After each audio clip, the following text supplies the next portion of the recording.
Good morning बच्चों। पिछली class में आपका फर्स्ट चैप्टर कंप्लीट हो गया था, जो था व्यवहार के दैहिक आधार। ठीक है, और उससे रिलेटेड कोई भी क्वेश्चन हो अभी या बाद में तो आप वो पूछ सकते हैं। आज हम नेक्स्ट चैप्टर शुरू करने जा रहे हैं, जो है अधिगम या लर्निंग, जिसको हम कॉमन लैंग्वेज में सीखना कहते हैं। ठीक है, तो सीखना या लर्निंग साइकोलॉजी का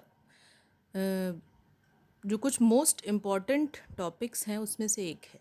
क्यों? क्योंकि ये बहुत इम्पॉर्टेंट है। अगर आप खुद के बारे में सोचें तो हमारे जो भी क्रियाकलाप हैं उसमें सबसे ज़्यादा चीज़ें जो हैं वो सीखी हुई हैं। मनुष्य कुछ बेसिक चीज़ों को लेकर ही पैदा होता है, लेकिन उसके बाद वो सब चीज़ें इन्वायरमेंट में सीखता है।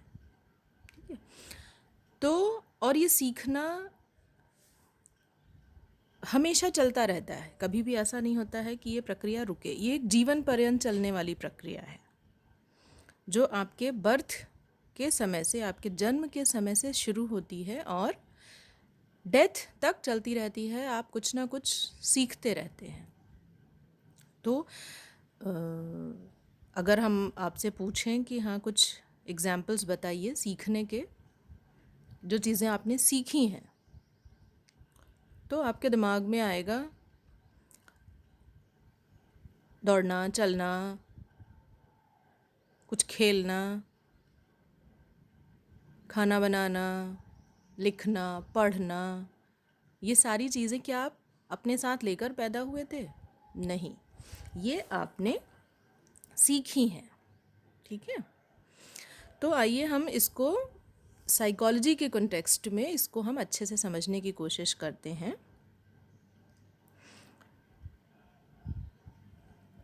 साइकोलॉजी में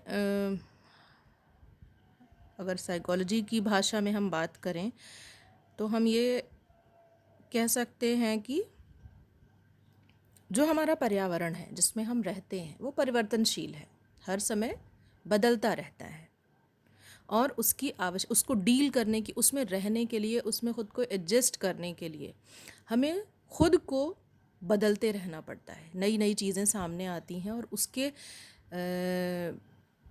अकॉर्डिंग हमको खुद को एडजस्ट करना होता है। तो उस एडजस्टमेंट के लिए जो ज़रूरी क्षमताएं हैं, जो स्किल्स हैं, जो कैपेबिलिटीज़ हैं, हम उनको सीखते रहते हैं। जैसे आपको एक एग्ज़ाम्पल दूं कि इस तरह से ऑनलाइन क्लासेस आपने पहले कभी नहीं की, हमने पहले कभी नहीं कराई, है ना। लेकिन ये हमारे वातावरण का, हमारे पर्यावरण में ये चेंज आया कि कुछ ऐसी समस्याएं आई कि जिसके कारण हम कॉलेज में फ़ेस टू फेस नहीं मिल सकते। तो ये कॉन्सेप्ट आया कि बच्चों का नुकसान ना हो तो हम इस तरह से बच्चों को पढ़ाएं। तो ये हमने सीखा कि कैसे पढ़ाते हैं, और आपने सीखा कि हम इस पे कैसे पढ़ सकते हैं, है ना।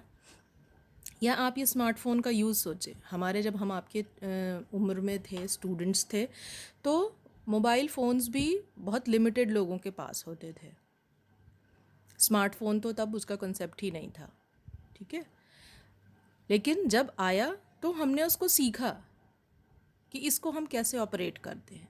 तो जो भी वातावरण है उसकी जो आवश्यकताएं हैं, अगर हम ना सीखते तो हम पीछे रह जाते हैं ना, बहुत सारी चीज़ों से हम वंचित रह जाते हैं।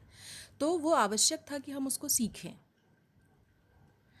तो जो भी इस तरह की नई हमारे सामने परिस्थितियां आती हैं, उसको उसमें एडजस्ट करने के लिए हम अलग अलग चीज़ें सीखते रहते हैं, और ये सीखना जीवन पर्यंत चलता रहता है। सीखने के लिए दो चीज़ें ज़रूरी हैं। पहली, वातावरण में कोई स्टिमुलस, कोई उद्दीपक उपस्थित हो, और उस चीज़ को सीखने के लिए आपके अंदर एक प्रवृत्ति हो कि हाँ आपको सीखना है। तभी यह अधिगम की प्रक्रिया जो है वो संभव होती है। अब आइए इसकी हम परिभाषा की बात करते हैं, जिससे हम इसको और अच्छे से समझ सकें।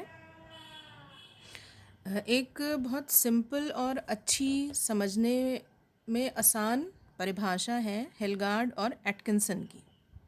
इन्होंने 1967 में लर्निंग की परिभाषा दी थी। We may define learning as a relatively permanent change in behavior that occurs as a result of experience and practice.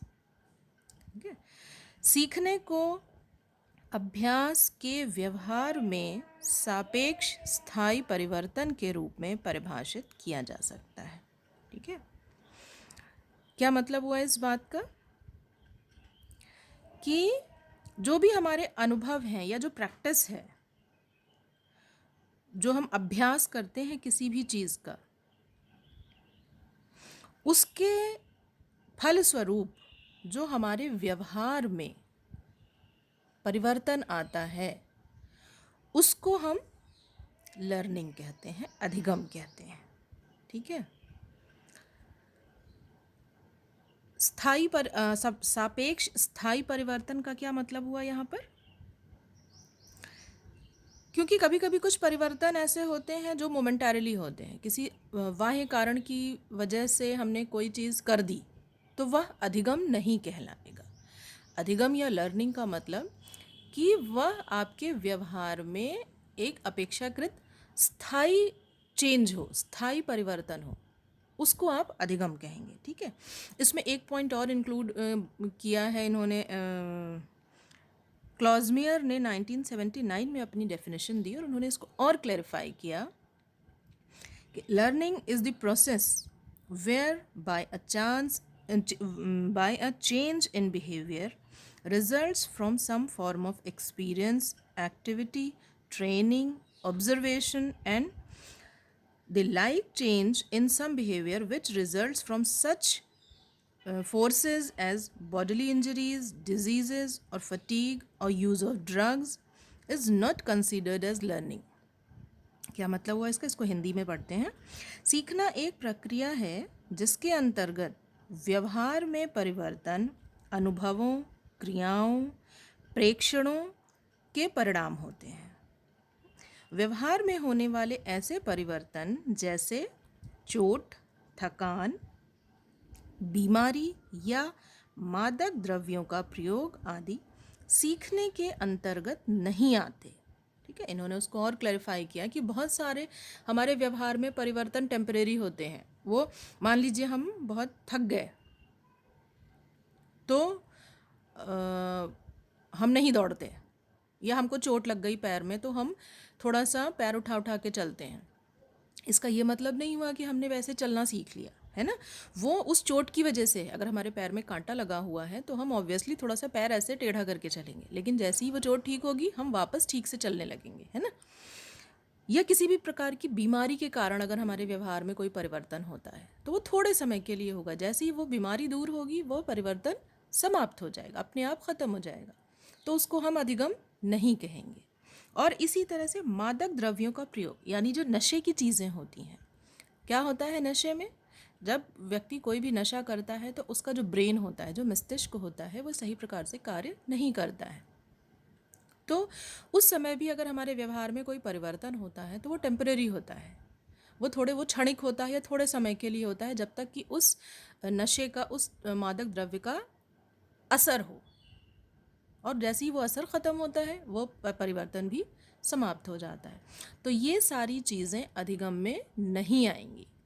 अधिगम में केवल वही चीज़ें आएंगी, वही चेंजेस हम काउंट करेंगे जो कि हमारे एक्सपीरियंस और हमारी प्रैक्टिस या हमारे ऑब्जर्वेशन के द्वारा हमने एक्वायर की हैं. ठीक है, अब इसके बाद हम बात करते हैं इसकी विशेषताओं की. ऐसे तो हमने बात कर ली है, लेकिन फिर भी कुछ पॉइंट वाइज हम इसकी बात करते हैं. तो जो इसकी पहली विशेषता है कि सीखना व्यवहार में अपेक्षाकृत स्थायी रूपांतरण है, जैसे जो मैंने अभी एक्सप्लेन किया आपको कि रिलेटिवली परमानेंट, अपेक्षाकृत स्थायी. ठीक है, और अगर हम सरल शब्दों में इसको डिस्क्राइब करें लर्निंग को, तो हम ये कह सकते हैं कि ये एक अनुभव को प्राप्त करने की प्रक्रिया है. ठीक है, और अगर थोड़ा सा हम और डिटेल में बात करें तो हम कह सकते हैं कि learning can be described as process of acquisition, retention and modification of experience. जो भी हमारे अनुभव होते हैं उनको प्राप्त करना, उनको धारण किए रहना और उसमें अपनी ज़रूरत के अकॉर्डिंग मॉडिफिकेशंस करना, उसमें बदलाव लाना, ये सारी चीज़ें लर्निंग में आती हैं। ठीक है, इसमें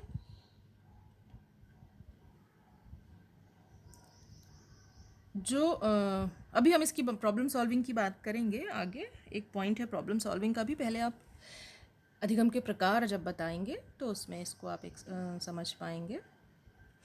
तो ये मुख्य इसकी विशेषताएं हो गई, जो कि हम इसकी जो ये सारी बातें उसकी परिभाषा में सम्मिलित हैं। अगर आप ध्यान से परिभाषा को पढ़ेंगे, परिभाषा की एक एक लाइन को समझेंगे, तो ये सारी विशेषताएं आपको उस परिभाषा में सम्मिलित मिलेंगी।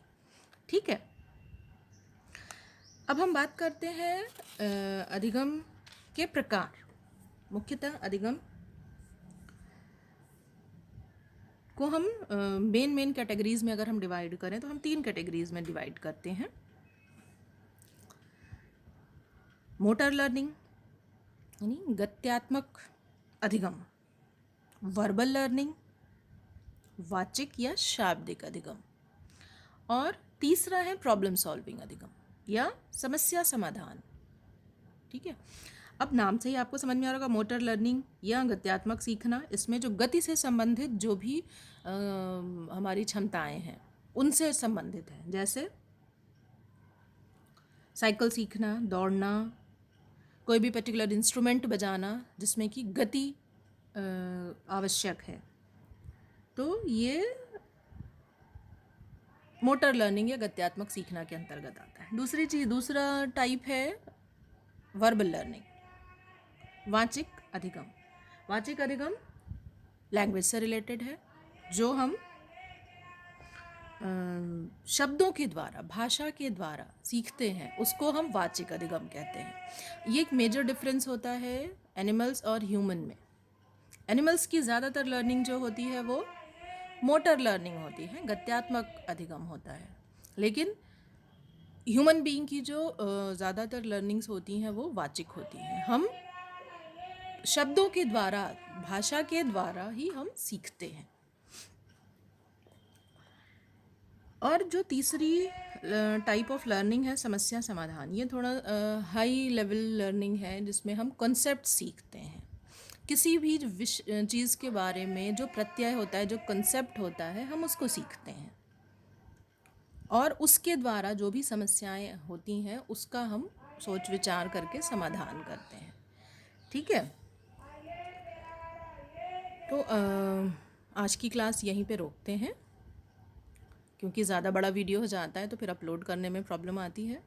तो इतना आज के लिए बहुत है। आप इसको क्या क्या चीज़ें हमने पढ़ी आज, कि अधिगम क्या होता है, ठीक है, और अधिगम की परिभाषा, उस परिभाषा के आधार पर हमने उसकी विशेषताएं देखी, और अधिगम के मुख्य प्रकार। तो इसको आप लोग कॉपी में लिख लीजिएगा, अधिगम से आप क्या समझते हैं। उसके बाद अधिगम की परिभाषा, आपको अगर अपनी कोई किताब में और अच्छी परिभाषा समझ में आए तो आप वो भी लिख सकते हैं, ये दोनों परिभाषाएं भी लिख लीजिएगा। फिर अधिगम के प्रकार, ये पॉइंट वाइज या क्वेश्चन के फॉर्म में आप लिख लीजिएगा कि अधिगम से आप क्या समझते हैं, अधिगम को परिभाषित कीजिए। दूसरा एक अधिगम की विशेषताएं लिखिए, और तीसरा क्वेश्चन कि अधिगम के मुख्य प्रकार बताइए। ठीक है, तो ये तीनों क्वेश्चन आप शॉर्ट आंसर टाइप में लिख लेंगे, इसको इसमें लॉन्ग आंसर नहीं बनेगा, शॉर्ट आंसर टाइप में आप इसको कॉपी में लिख लीजिएगा। फिर नेक्स्ट क्लास में हम पढ़ेंगे अधिगम और परिपक्वता। तो अगर बुक है तो रीडिंग लगा लीजिएगा, और नहीं है तो परेशान होने की बात नहीं है, यहाँ पे मैं उसको एक्सप्लेन तो करूँगी। ठीक है, अब आप लोग फिर से वीडियो को अगर नहीं समझ में आ रहा, एक बार 2 बार चला के देखिए, और जो भी क्वेश्चन है आप पूछिए। Okay, thank you.